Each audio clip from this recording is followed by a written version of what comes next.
Ini saya ingin berbagi, ingin sharing, tidak jauh-jauh, tetap berhubungan dengan klinik ya. Karena ini menurut saya baguslah untuk di-share ke teman-teman. Jadi malam ini tuh saya akan mencoba berbagi tentang sesuatu memang yang sekarang itu banyak dibicarakan ya, terutama di persyaratan klinik ya. Jadi mungkin teman-teman semua sering mendengar tentang namanya yang disebut tuh limbah B3 ya.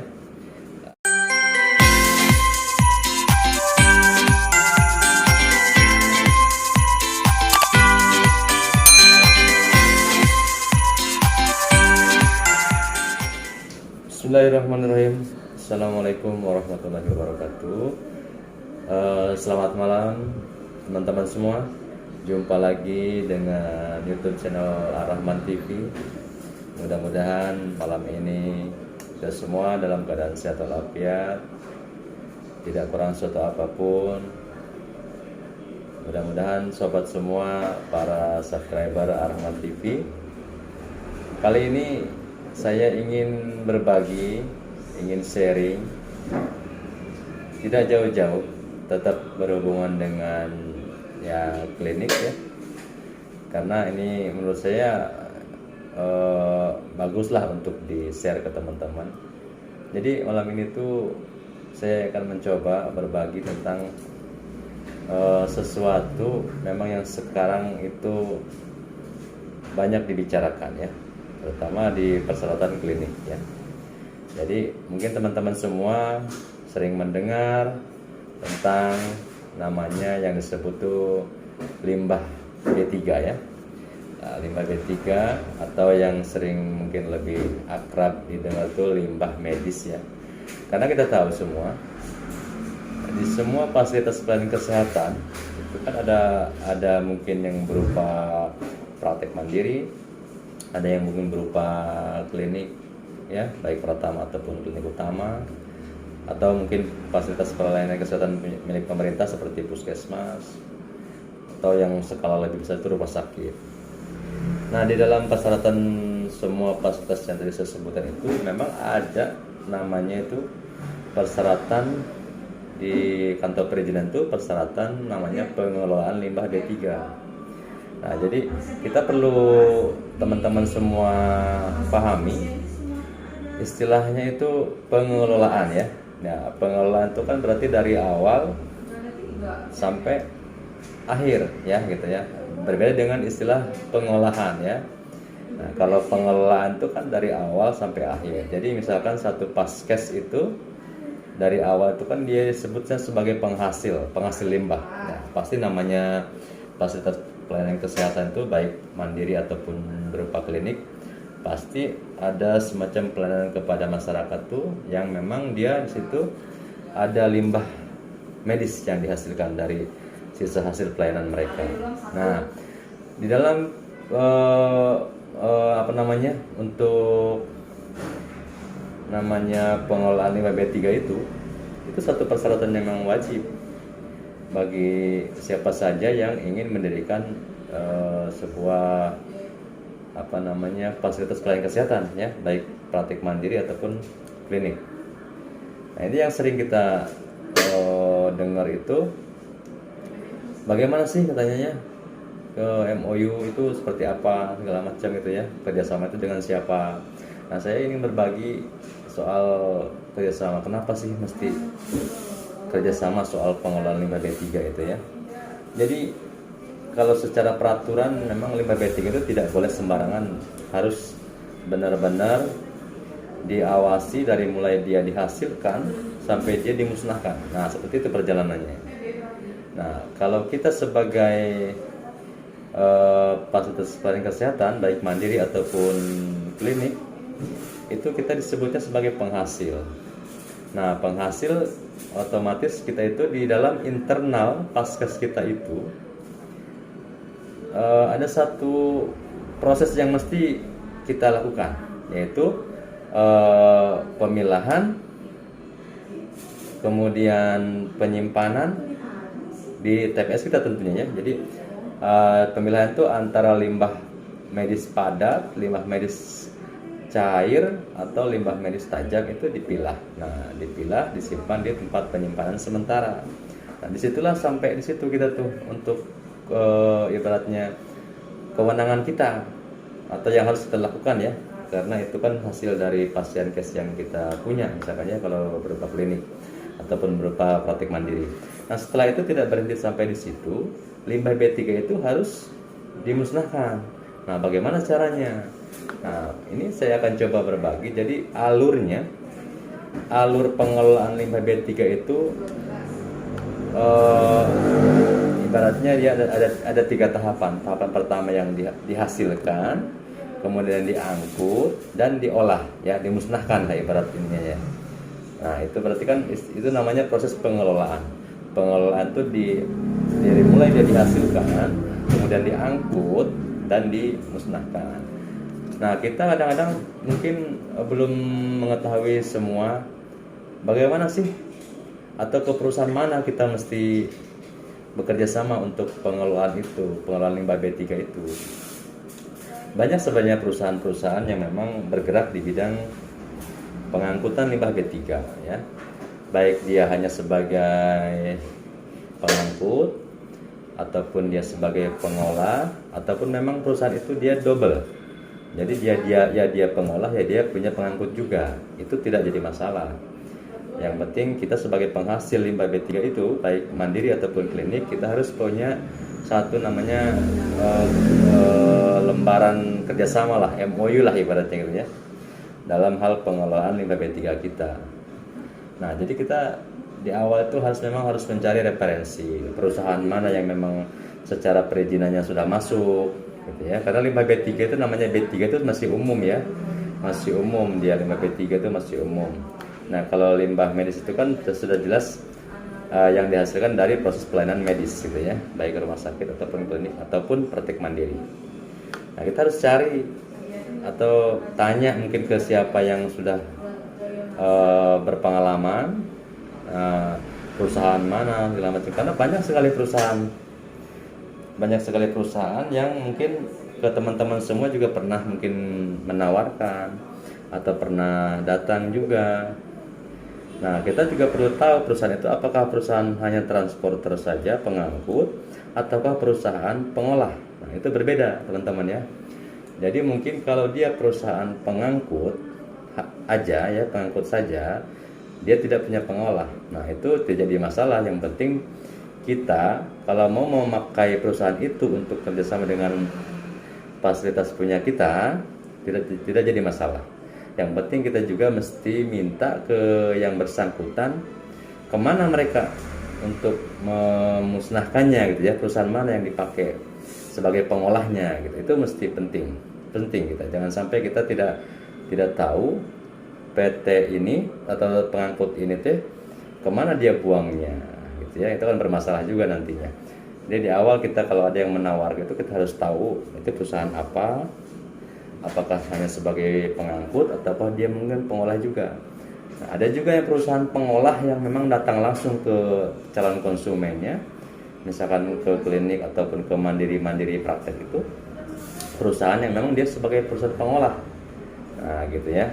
Itu kan berbeda. Yang jelas bedanya apa? Pasti akan berbeda tuh di harga gitu ya. Harga paket lah ibaratnya gitu ya. Karena kalau yang misalkan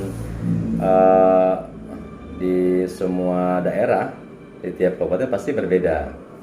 Mungkin yang dilihat juga antara mungkin jarak tempuhnya, pasti seperti itu. Itu menurut saya hak satu perusahaan untuk memberikan penawaran harga. Nah, kita mungkin ya bisa saja kita sebagai calon konsumennya untuk ya menawar gitu ya gitu. Itu hak sah-sah saja. Yang penting yang harus kita perhatikan kalau kita mau bekerja sama dengan untuk pihak transporter dan pengolah itu, kita harus benar-benar pahami secara profil company mereka ya, perizinannya seperti apa, dokumen-dokumen mereka lengkap atau tidak. Itu sangat penting karena akan berpengaruh ke kita juga sebagai penghasil, sebagai konsumennya ya. Ya, jadi teman-teman semua, yang perlu saya sampaikan juga malam ini, ada beberapa pertanyaan teman-teman. Itu memang apakah memang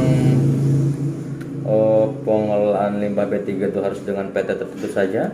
Nah, itu satu pertanyaan yang menurut saya harus kita mencoba menjelaskan. Itu pengalaman saya di klinik ini, klinik kami misalnya dulu kerjasama pertama kali itu sewaktu untuk persyaratan izin operasional klinik, kita memang kerjasama dengan satu perusahaan yang dia hanya perusahaan transporter, tapi dia juga dia juga kerjasama dengan pihak ketiga sebagai perusahaan pemusnah.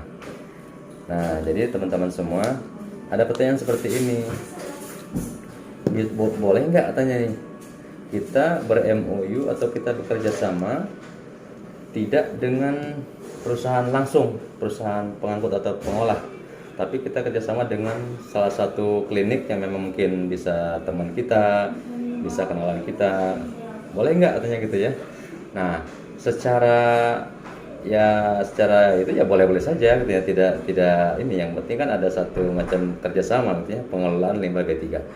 Cuman mungkin perlu teman-teman ketahui, kalau kita bekerja sama dengan teman kita yang punya klinik lagi atau yang punya fasilitas pelayanan kesehatan, ya mungkin kita limbah kitanya mungkin terkirim ya, limbah kita terkirim, tapi secara legal dokumen kita nggak punya, nama kitanya tidak tercantum di perusahaan itu sebagai penghasil limbah yang memang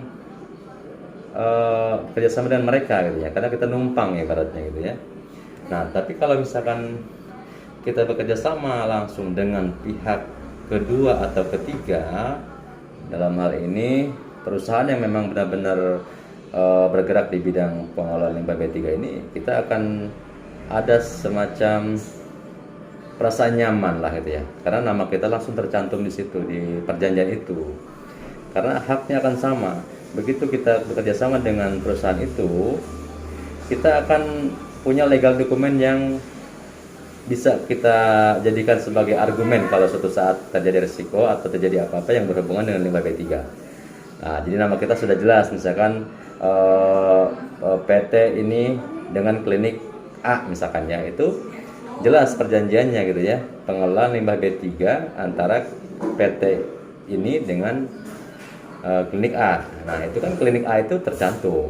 Jadi begitu kita diangkut punya kita itu limbah B3-nya, maka akan ada dokumen legal seperti manifest namanya ya. Kemudian nanti ada juga namanya sertifikat pemusnahan limbah B3 seperti itu. Jadi kalau saya sarankan itu sesuai pengalaman saya, kalau kita mau bekerja sama dengan PT yang memang bergerak di bidang limbah B3, ya bekerja samalah dengan pihak yang sudah memang di bidang itu gitu ya.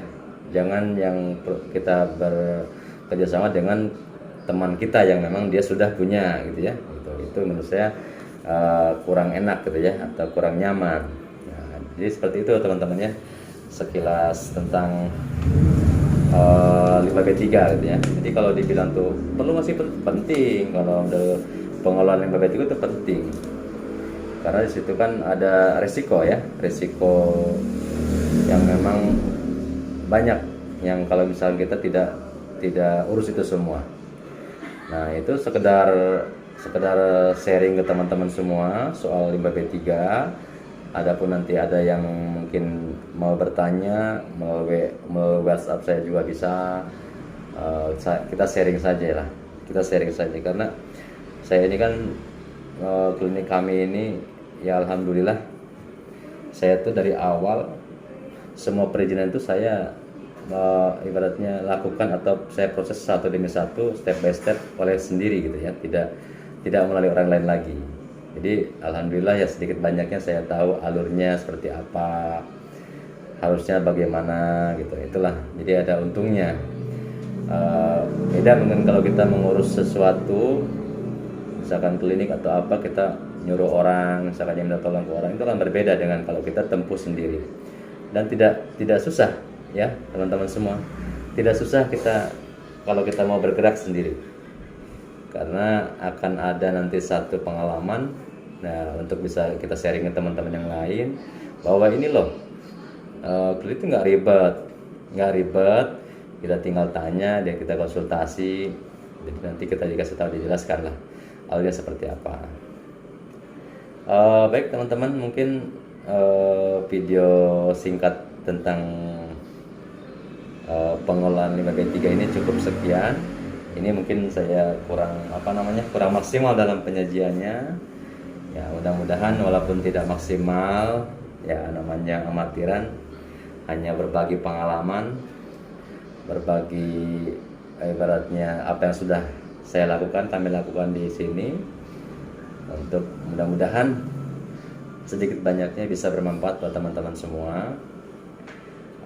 Kita mungkin akan jumpa lagi di video berikutnya, ya tidak jauh-jauh dengan masalah usaha klinik, karena kan banyak sekali sesuatu yang kita bisa share di sini. Oke, mungkin itu saja dari saya. Mohon maaf apabila penyajiannya memang tidak berkenan, kurang maksimal. Ya sambil belajar saya juga. Terima kasih ke teman-teman semua sudah menonton. Kita jumpa lagi di video-video berikutnya, mudah-mudahan bermanfaat. Akhirul kalam, wassalamualaikum warahmatullahi wabarakatuh.